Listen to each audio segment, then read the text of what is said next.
ఉంటాను రా. లక్ష్మణుడు తోడలేను రాముళ్ళ ఒంటరిగా ఉన్నాను. ఇక ఈ లక్ష్మణుడు నీతోనే ఉంటాడన్నయ్య. రాంబాబు, కోటేశ్వరరావు, హాయ్. మన వాళ్ళంతా ఎలా ఉన్నారు? అందరూ బాగానే ఉన్నారండి.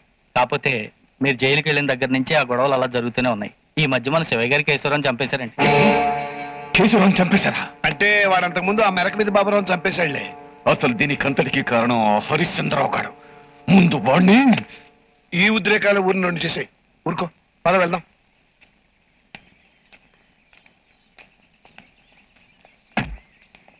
అన్నయ్య, కళ్యాణ్ ఎక్కడున్నాడు? ఈ గొడవల మధ్య మన ఊర్లో ఉంచడం అంత మంచిది కాదని వైజాగ్ హాస్టల్లో ఉంచవస్తున్నాను. వాడిని ఒకసారి చూడాలంతే. కళ్యాణ్, కళ్యాణ్, మీ పెద్దనాన్న మీ నాన్న వచ్చారా? నాన్న వచ్చారా?